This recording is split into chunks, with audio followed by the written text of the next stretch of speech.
Students, आज जो हम चैप्टर पढ़ने वाले हैं वो है हमारा सेबी का चैप्टर, यानी security exchange board of India का चैप्टर।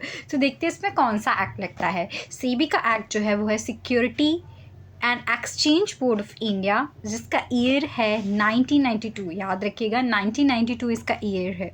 सेबी का एक्ट आया क्यों? सेबी का एक्ट आया इसलिए था क्योंकि ये तीन उससे हम याद रखते हैं, PPR, यानी कि ये प्रमोट करना चाहता था डेवलपमेंट को, सिक्योरिटीज़ मार्केट की, सिक्योरिटी डीलिंग की।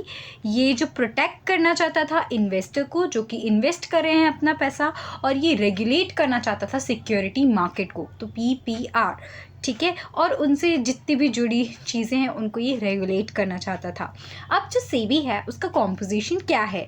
तो सेबी का कॉम्पोजिशन होता है, उसमें एक होता है चेयरमैन, ठीक है, 2 मेंबर्स होते हैं जो कि सेंट्रल गवर्नमेंट से ऑथराइज्ड होते हैं और जिनके पास फाइनेंस या एडमिनिस्ट्रेटिव की पढ़ाई होती है, जो कि कंपनीज एक्ट के अंडर की पढ़ाई होती है।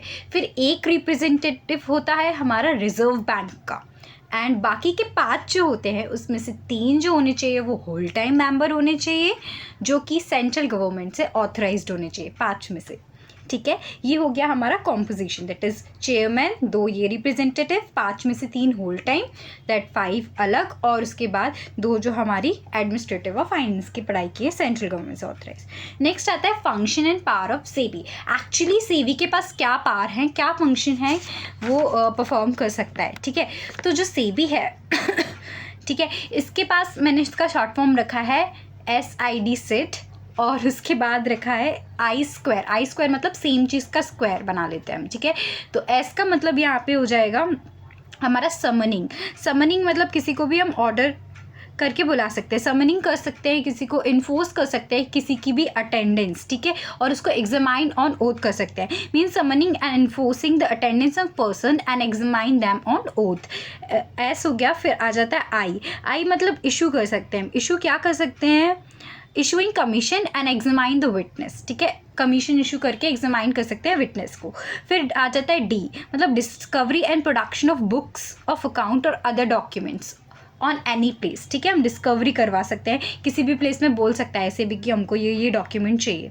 फिर आता है I स्क्वायर, आई का मतलब यहाँ पे इंस्पेक्शन है, इंस्पेक्शन का स्क्वायर मतलब एनी बुक्स ऑफ अकाउंट और any register the SEBI can inspect at any place under 12 of this section, and inspection of any type of books of accounts or register or books, ठीक है, जो कि listed company के, which are listed company और which is intended to be a listed company, मतलब public companies की, ठीक है। नेक्स्ट जो हमारा सेबी है ना, वो कुछ चीज़ और उसके पास फंक्शंस हैं, लाइक जो हमारी कलेक्टिव इन्वेस्टमेंट स्कीम होता है उसको देखना, जो इन्वेस्टर की ग्रीवियंसेस हैं उसको देखना, ठीक है, और डिसिस्ट करना, जो प्रोसीडिंग चल रही है उसको देखना, सिक्योरिटी को इशू के रिलेटिंग, ये सब जो है वो सेबी कर सकता है। नेक्स्ट आता है हमारे पास इंटरमीडियरीज कौन बन सकते हैं। इंटरमीडियरी मतलब बीच के बिचौले, तो जो हमको हम पब्लिक को मेन सिक्योरिटी मार्केट से कनेक्ट करें। तो इंटरमीडियरी कोई भी हो सकता है, ब्रोकर हो सकता है, सब ब्रोकर, अंडरराइटर, ठीक है, आपका trustee of a trust deed, आपका मर्चेंट बैंकर हो सकता है, आपका फॉरेन पोर्टफोलियो इन्वेस्टर हो सकता है, ठीक है, और आपका डिपॉजिटरी पार्टिसिपेंट हो सकता है, क्रेडिट रेटिंग एजेंसी हो सकता है। तो जितना भी टर्म्स आपने पार्ट B में पढ़ा हुआ है ना इस SLCM के, वो सब आपको यहाँ पे लिखना है, कोई भी 8 आप याद कर लीजिए, ठीक है। पेनल्टीज़ वगैरह जो नेक्स्ट टॉपिक की हैं, और एडजुडिकेशन, ये 2 चीज़ हम एंड में डिस्कस करेंगे क्योंकि कन्फ्यूजिंग होती हैं, तो ये अच्छा है कि एंड में इकट्ठा याद कर लेते हैं। नेक्स्ट जो आता है कि यदि कोई प्रॉब्लम हो जाती है तो हम किसके पास ग्रीवियंसेस लेके जाएंगे। यदि कोई भी प्रॉब्लम हो जाती है तो जो सिक्योरिटी अपीलेट ट्रिब्यूनल है, सेट के पास हम जाएंगे विद इन 45 डेज, जो भी प्रॉब्लम होगी है उसके। यदि सेट से भी हम सेटिस्फाइड नहीं है तो हम सुप्रीम कोर्ट में भी अपील फाइल कर सकते हैं, लेकिन सुप्रीम कोर्ट में हम जाएंगे 60 डेज़ में, जब सेट से ऑर्डर पास हुआ है उसके विद इन 60 डेज़ में। लेकिन यहाँ पर सिर्फ हम क्वेश्चन ऑफ लॉ में ही जा सकते हैं, क्वेश्चन ऑफ फैक्ट में नहीं, क्वेश्चन ऑफ लॉ में जा सकते हैं। नेक्स्ट हमारा आता है जो हमारा सिक्योरिटी अपीलेट ट्रिब्यूनल है, सेट है, इसका कॉम्पोजिशन क्या है। तो इसमें 3 लोग होते हैं, एक होता है प्रिसाइडिंग ऑफिसर, एक होता है हमारा जुडिशियल मेंबर, और एक होता है हमारा टेक्निकल मेंबर। तो PJT पीजीटी है ना। जो प्रिसीडिंग ऑफिसर होता है, देखो प्रिसीडिंग ऑफिसर या तो सुप्रीम कोर्ट का जज रहा हो, या तो as a chief justice of high court रहा हो, या फिर हाई कोर्ट में उसने काम किया हो अपनी सर्विस में 7 ईयर्स, कितना 7 ईयर्स उसने काम किया हो, ठीक है, ऑफिस संभाला हो किसका, हाई कोर्ट का, तो वो यहाँ पर प्रिसीडिंग ऑफिसर बन सकता है। अभी प्रिसीडिंग ऑफिसर जो है वो किससे कौन कंसल्टेशन से बनेगा, वो जो है कंसल्टेशन जो होगी वो सेंट्रल गवर्नमेंट की होगी, लेकिन उसमें जो भी चीज़ उसको बताएगा वो कौन बताएगा, चीफ जस्टिस ऑफ इंडिया बताएगा, ठीक है। ये होल्ड कर सकता है एज अ प्रिसीडिंग ऑफिसर अपना ऑफिस 5 साल के लिए। उसकी मैक्सिमम एज जब तक वो या तो 5 साल के लिए, या फिर वो यदि 70 ईयर्स तक का है तब तक के लिए, जो भी इसका एज बिफोर होगा तब तक के लिए। नेक्स्ट आता है जुडिशियल मेंबर। जुडिशियल मेंबर जो होता है वो जज होना चाहिए हाई कोर्ट का, या फिर उसने अपने हाई कोर्ट में 5 साल ऑफ सर्विस कंप्लीट कर लिए तो वो आ सकता है। नेक्स्ट ये जो पर्सन है इसके पास एबिलिटी, इंटीग्रिटी और स्टैंडिंग होनी चाहिए, ठीक है। किस चीज़ में, कैपेसिटी होनी चाहिए dealing with the problems of what, security market, आपका कॉर्पोरेट का डीलिंग होना चाहिए, ठीक है। आपके पास क्वालिफिकेशन होना चाहिए किसका, अकाउंटेंसी का, इकोनॉमिक्स का, फाइनेंस का, एडमिनिस्ट्रेटिव का, ठीक है, कॉर्पोरेट लॉ का, सिक्योरिटी लॉ का, ये सब का नॉलेज आपके पास होना चाहिए। सेंट्रल गवर्नमेंट इसको अपॉइंट करता है और इसका भी एज मैक्सिमम 5 ईयर्स आप ऑफिस में आ सकते हो, या 70 जो भी बिफोर होता है। नेक्स्ट आता है इसका टेक्निकल मेंबर। टेक्निकल मेंबर यहाँ पे जो हो सकता है वो हो सकता है सेक्रेटरी या एडिशनल सेक्रेटरी की पोस्ट वाला। अभी यहाँ पे जो टेक्निकल मेंबर है वो भी सीजी से ही आ रहा है, ये इक्विवेलेंट पोस्ट होती है ना एडिशनल सेक्रेटरी की, तो वो भी आ जाएगी सीजी से ही, ये भी कंसल्टेट होके आएगा, सीजी ही इसको बनाएगा। पर उसके पास स्पेशल नॉलेज होनी चाहिए, एक प्रोफेशनल की तरह वो काम करने वाला है, तो उसके पास स्पेशल नॉलेज होनी चाहिए और ईयर ऑफ एक्सपीरियंस होनी चाहिए 15। तो पहले हमने पढ़ा 7, 5 और यहाँ पे 15 ईयर्स किस पे, फाइनेंस पे या इंश्योरेंस पे या सिक्योरिटीज़ पे, सिक्योरिटी डीलिंग पे, या फिर पेंशन फंड में या कॉमोडिटी में, इन सब में इसका क्या होना चाहिए, एक्सपीरियंस होना चाहिए, ठीक है। सीजी से अपॉइंट होगा 5 ईयर ऑफ सर्विस और 70 जो भी पहले आ जाता है। नेक्स्ट आता है हमारा प्रोसीजर। जो भी हमारा एपलेट सेट होता है ना, सेट पे हमारा सिर्फ सीपीसी कोड चलता है, मतलब सिविल प्रोसीजर कोड 1908 के अकॉर्डिंग जो है हमारा सिक्योरिटी एपलेट ट्रिब्यूनल वर्क करता है।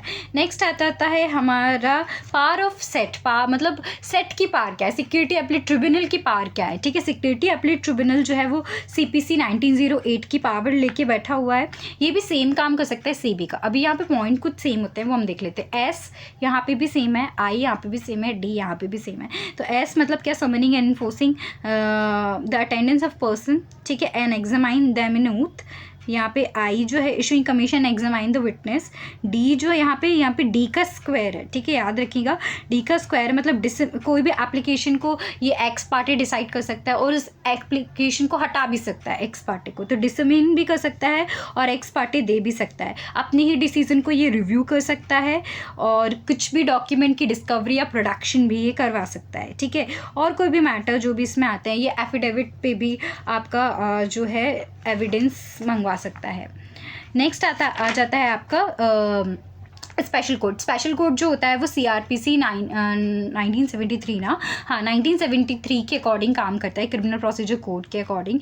इसमें अपील जो होती है, इसकी अपील मतलब इसके बाद आप अपील हाई कोर्ट पे कर सकते हो। इसके जो कोड है वहाँ पे सिंगल सेशन जज होती है और इसके जो जज बनते हैं सिंगल जज, वो या तो सेशन जज होने चाहिए या एडिशनल सेशन जज के अकॉर्डिंग वो पहले काम कर चुके हैं, तो वो यहाँ पर बन सकते हैं। इसके जो सिंगल जज होते हैं वो या तो सेंट्रल गवर्नमेंट से अपॉइंट होते हैं और वो या तो जो है मैंने आपको ये तो बता दिया कि आपको चीफ जस्टिस वगैरह क्या बोल रही हूँ यार मैं आपको सेशन जज या एडिशनल सेशन जज पहले रहना चाहिए इसमें ऑफिसर बनने से पहले, लेकिन इसमें जो कंसल्टेशन है वो चीफ जस्टिस ऑफ इंडिया की लगती है और आप जो है एज अ हाई कोर्ट के जो है ना उसके अंडर, चीफ जस्टिस के अंडर आप काम करोगे, अपॉइंटेड होगे आप सेंट्रल गवर्नमेंट से, ठीक है।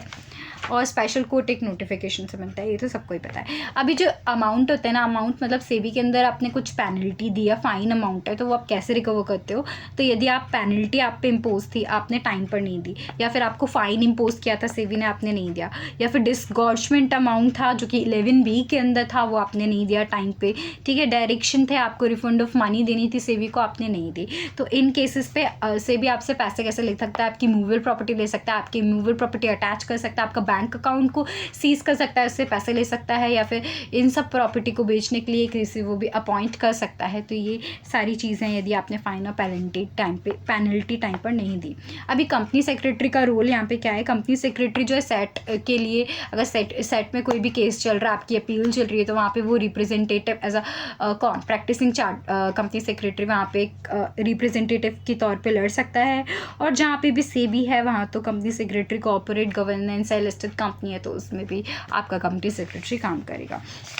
तो ये वाला चैप्टर यहीं पे फिनिश हो गया है। मैं एक बार देख लेती हूँ कोई भी टॉपिक जस्ट में से छूट ना गया हो।